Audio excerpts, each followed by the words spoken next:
ushindi kwa ukombozi wetu. Tujitoe wenyewe, tusimame pamoja kulinda uhuru na umoja wetu. Enyi Bwana na binti wa Afrika, mwili wa jua, mwili wa anga, tuifanye Afrika mti wa uzima. Tuungane sote, tuimbe pamoja, kuenzi shikamano hatima yetu. Tujitoe wenyewe kupambana pamoja, uhuru na umoja vitawale. Enyi Bwana na binti wa Afrika, mwili wa jua, mwili wa anga, tuifanye Afrika mti wa uzima.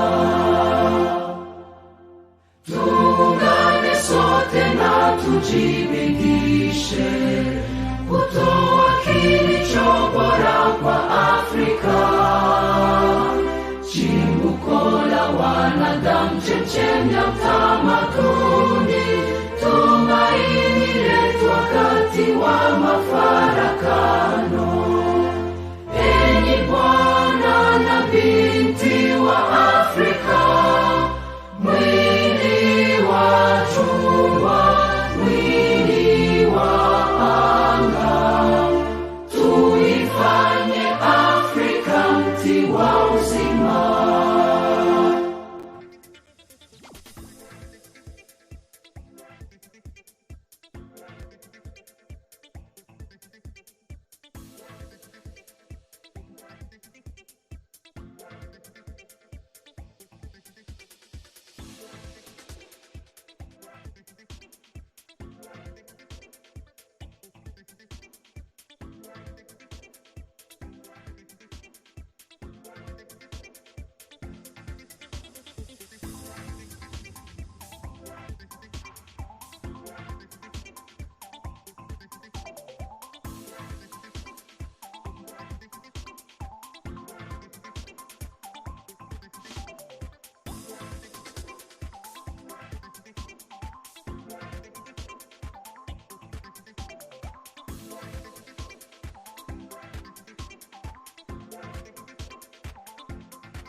The Human Rights Watch show here at Human TV Africa. This is the Human Rights show here at Human TV Africa. My name is Kato Mukasa. I'm your host for today.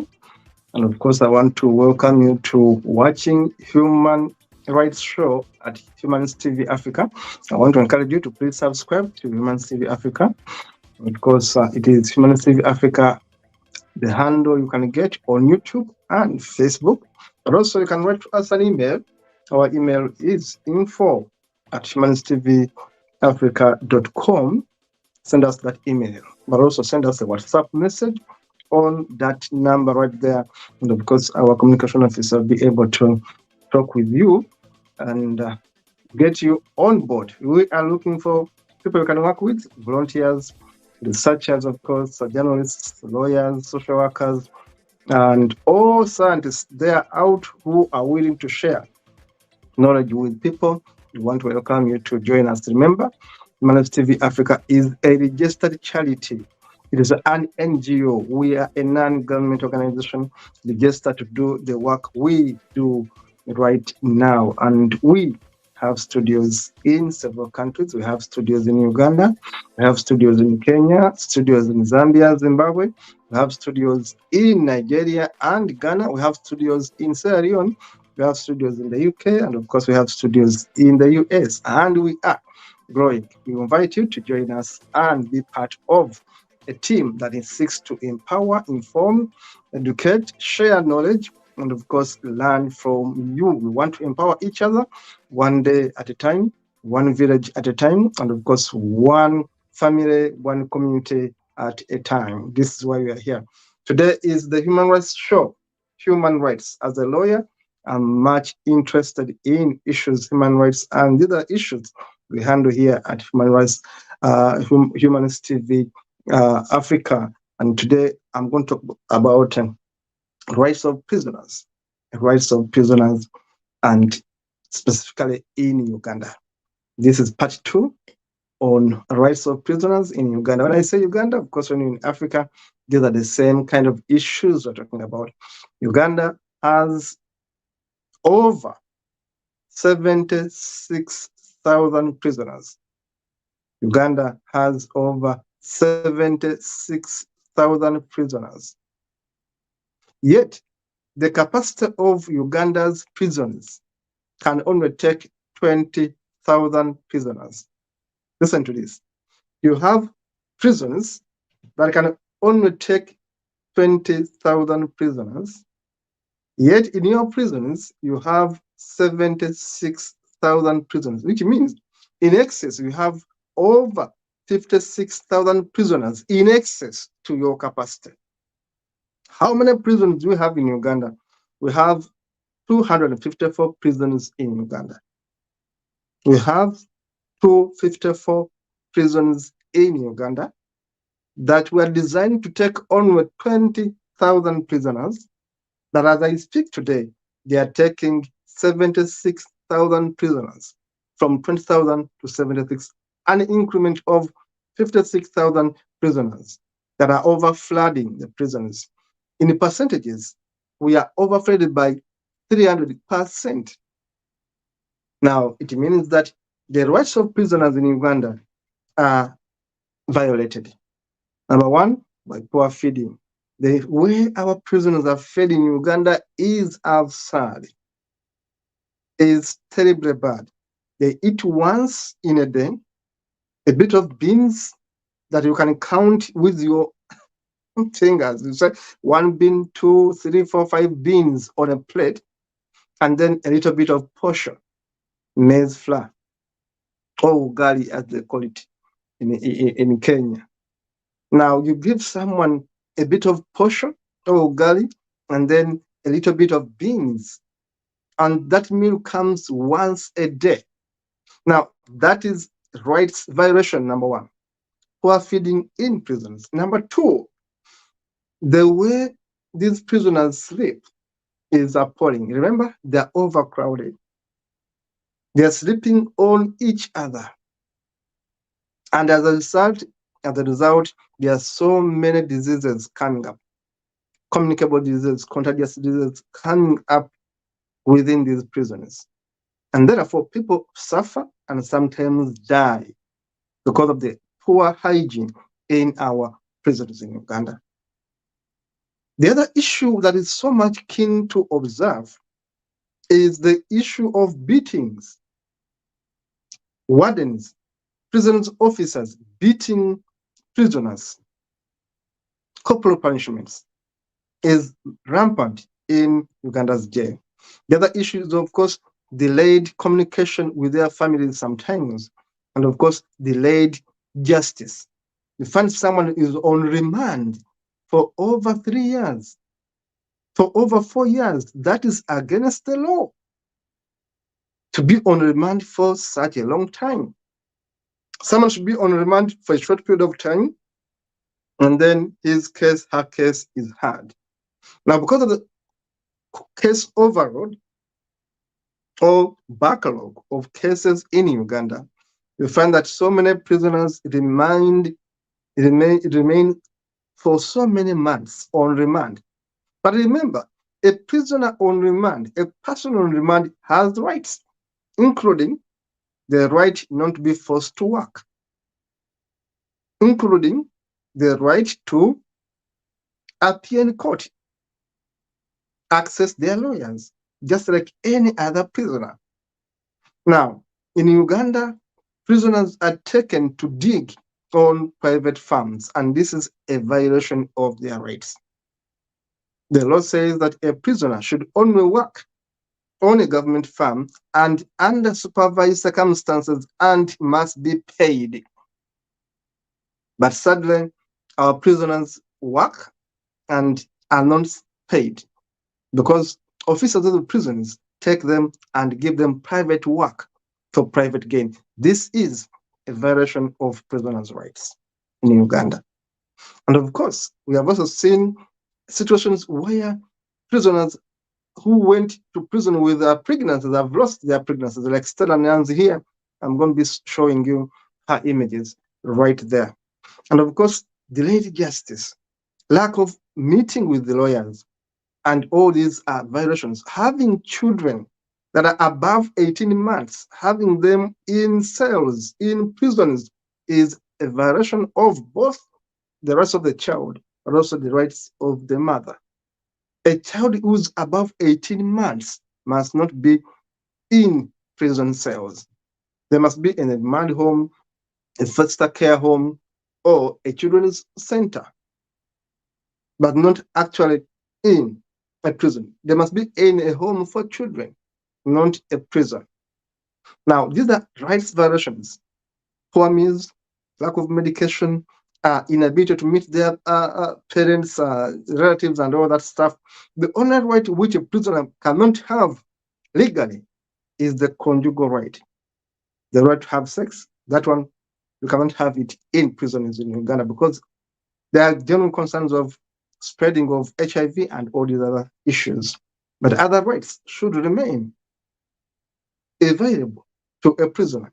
For example, you can go to prison and see your relative between 9 a.m. in the morning and 5 p.m. in the evening. You can simply go there, show your identification card, and then say, I want to meet XYZ. And the law says they must allow you to access this prisoner. Now, these rights are often violated in Uganda, including beatings, including forced labor for prisoners. These rights are paramount, but in most cases, they are denied to prisoners. I'm going to request our producer, Brian, to show us some of these images as I continue explaining how these rights are being violated in Uganda. This is Rights of a Prisoner. Our program is Human Rights Watch, and of course, we're talking about Uganda and how these rights have been violated. Please let us look at those photos about the rights of prisoners in Uganda. Now, there is a case I'm just reporting today, a case of someone who's famous. She's called Mole Katanga. She has been sick and she was produced to courts of law, the Magistrate Court of Nakawa, and she was brought in an ambulance. Now, that was her right, because she is sick. She was brought to court, a magistrate's court, with through in an ambulance. But because she is coming from a powerful family, note that she's associated with the first family. The lady is called Molly Katanga, and the case is a case of murder of a husband. Now, she was brought to court with escorts, with an ambulance. But remember, the culprit, the suspect, on remand is from the first family, has an association with the presidency. Now you can see how they have been treating her. They are giving her the rights she has to be because she's sick, she has been injured. But not all prisoners in Uganda are actually given this ambulance, actually given this protection. Why was Mole Katanga given the protection and given all these vehicles? Because these are her rights as a sick person on remand, but these rights are not given to other people. Please show us other images. I want to show you how there are double standards in treating prisoners in Uganda. This lady here, you're going to see in these photos. Please show us more photos.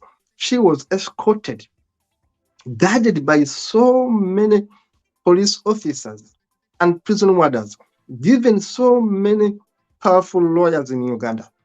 Why? It's a high-profile case. Now, that is the magistrate's court at Nakawa. It just happened a few days ago. And I want to show you how Uganda offers selective justice, offers selective human rights. This person here, who has been incarcerated over an alleged murder of a husband.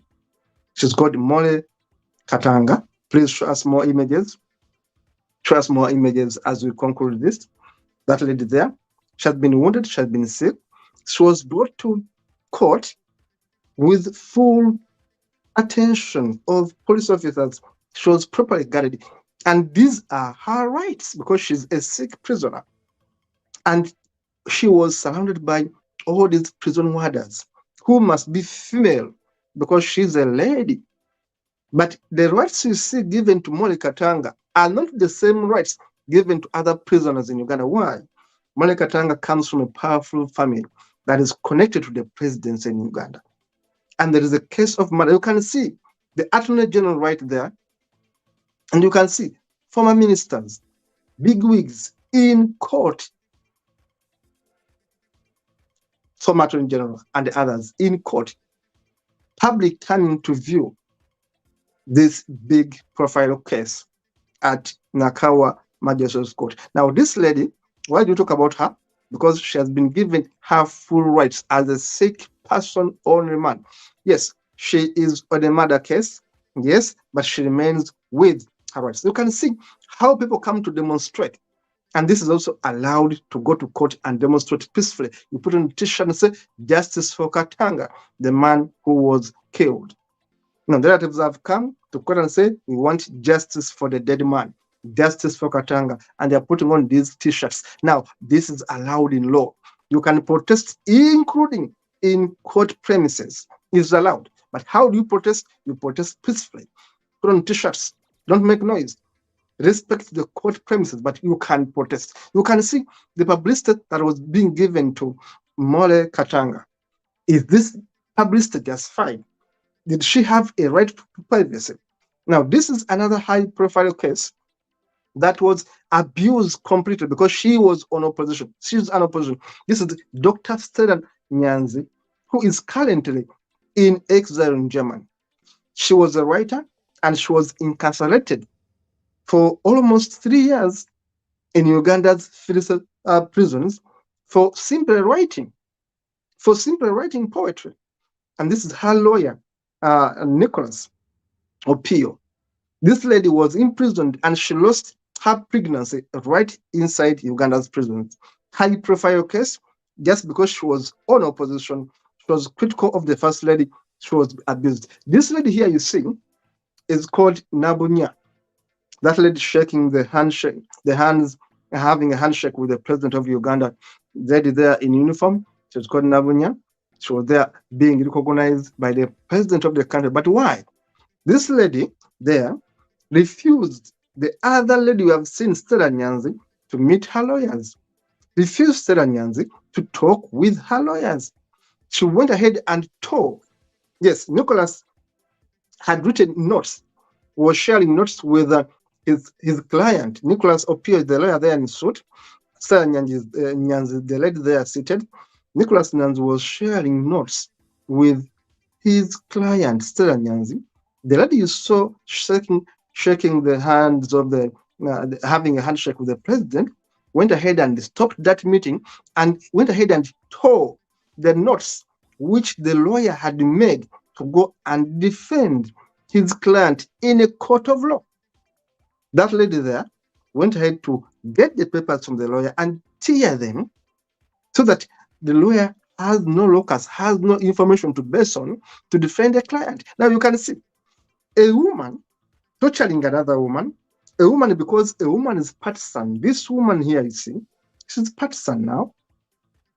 She's interested more into having the good image before the politicians of the country than respecting the rights of a prisoner she is supposed to guard. That's why I brought this photo here. That woman there, in full glare of cameras, basically violated the rights of a prisoner in Uganda, denied a prisoner to access her lawyers.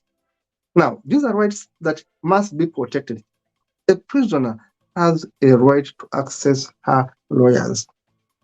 A prisoner has a right to appeal a case. A prisoner on remand has the right not to actually go and work on any farm. Because a prisoner on remand is not yet committed, hasn't been sentenced, has a right to appear in court on time. Even a prisoner that has been sentenced has a right to appeal a case.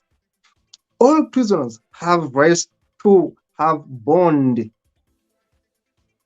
to appeal a case, but also to have bail. They can have bail and get out of prison, because bail can be granted on so many grounds, including medical grounds. All prisoners have a right to bail. All people in police cells have a right to a bond, what we call a police bond. Now, these are rights that have been violated in Uganda, including denying prisoners to meet their lawyers. I'm a lawyer, and I've seen this, where in most cases we have been denied to meet our clients, especially the LGBT clients, the gay clients. It becomes very hard to go and meet them. The police officers think you are gay because you are actually going to advocate for gay rights. They also want to put you aside and imprison you for 1 hour or something like that, because they think if you come to defend a gay person, you are a gay person too. You know, these rights are taken away from lawyers, are taken away from prisoners, are taken away from relatives of prisoners, including the recent act of annual examination of alleged gay people. You arrest people you think they are gay, and you subject them to an annual examination, which is against human rights, international human rights, and municipal law. There's no law that allows a police officer, that allows a doctor to check a man's anus, that we want to prove that this man is having gay sex. There's no law that allows that. But in Uganda, police officers are doing this, that they want to prove if this person is gay. Police officers in Uganda have gone ahead to defile, let me say, rape victims allegedly called homosexuals. Women who are allegedly lesbians and are taken to these police cells, policemen force them into sex. Now, these are violations of women's rights in prisons. Now, as human rights defenders, as Humans TV Africa, we condemn these violations of human rights, and we want to call upon all stakeholders in Uganda and in Africa to ensure that prisoners have their rights respected wherever they are. This has been episode 2 of Rights of Prisoners in Uganda. Thank you so much for being a good audience, and of course we shall be back with episode 3. Please remember to subscribe, like, subscribe, and share Humans TV Africa. That's the handle. See you in the next one.